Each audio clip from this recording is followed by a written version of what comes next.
Peniche är en vacker kuststad i Portugal. Här finns allt. Stränder, hav, grottor, mysiga restauranger, öar och tydligen är det ett mecka för alla typer av vattensporter.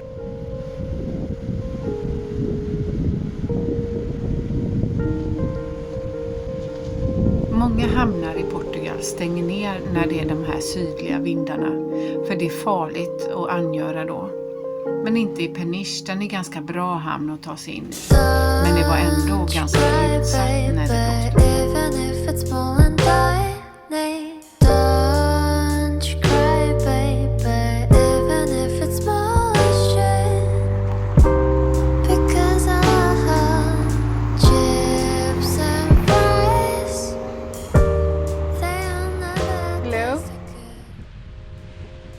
Hit hade vi aldrig kommit om inte de envetna sydliga stormarna blåst in oss här.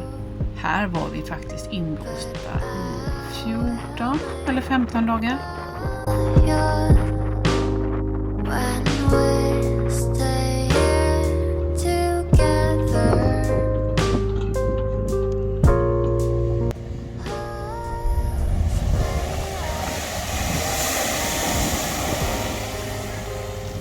Här kostade 18 euro per natt att ligga, vilket är det billigaste vi betalat.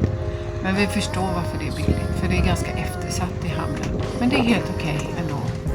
Vi får ju uppleva det vackra vädret i form av magiska stormar, vyer, himlaspel, regn, åska och lite uppehåll då och då.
Vi får passa på att vara sociala med våra vänner hemma i Tjörn och i Stenungsund. Mycket fisk på vägen över och det kul samtidigt som oss, så vi fick en fisk på hela resan liksom.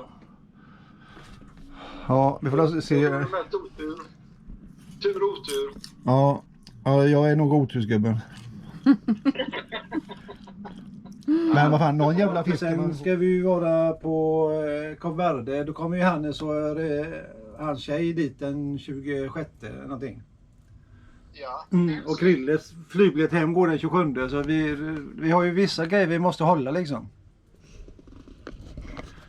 Ja, så är det. Ja. Men det tror jag, det blir mindre tid i Gambia. Och så får vi uppdatera våran vän Krille som sitter själv nere på Lanzarote och väntar på oss. Men man vet ju, en seglare kommer inte, när han kan. Jag kan inte, alltså, det ser ut som det ska bli bättre vindar om några dagar framåt helgen. Och, Ja, självklart kan man inte veta det. Nej, så att osuret är bäst. Det är så sant.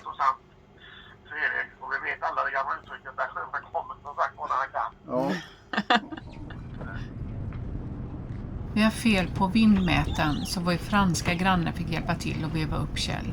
Men det var en misslyckad expedition. Det gick inte att laga.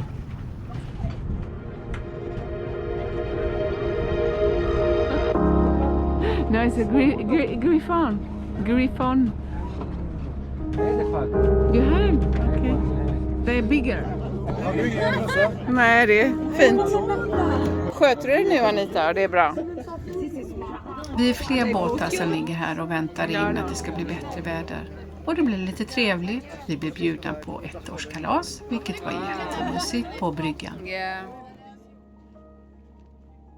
Ja, vi måste ju hitta på något. Så vi hyr bil en dag och åker till Sintra. Det tar 1 timme cirka att köra dit. 4 hektar gåtfull mark, plantering, byggnader. Det var Carvalho Monteiro som byggde detta. Han levde mellan 1948 och 1920. Han var bland annat affärsman, samlare och frimurare. Quinta da Regaleira. Det är en sagolik miljö. Man begriper inte hur han lyckats bygga allt detta. Det byggdes i början av 1900-talet och det sägs att detta har kopplingar till temperriddarna, frimurarorden och andra hemliga sällskap. Och det kan man faktiskt förstå. Det inåtvända tornet är ju mäktigt. En spiral som leder neråt till underjorden. De 9 olika nivåerna. Vad står de för? Är det ner till dödsriket? Eller är det liksom nivåer på hur man blir som människa?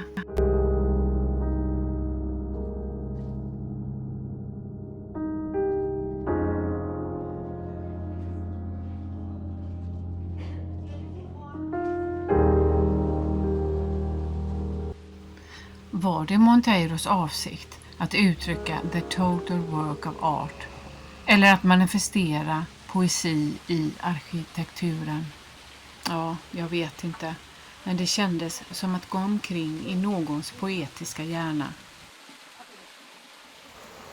Det dåliga vädret, det fortsätter. Vindarna ska äntligen vara gynnsamma, så vi förbereder oss för att kunna ge oss iväg. Båtgrannarna berättade dock att man inte skulle köpa diesel inne i marinan. För han har inte rensat den på 30 år och det finns bakterier i det. Vi ringer taxi och ska ta med oss alla våra dunkar för att fylla diesel. Men taxichauffören, han vill inte ha dem i bilen för det luktar, säger han. Men när du är på stationen där så tar du papper och torkar rent runt. Men efter lite övertalning så godtar han det.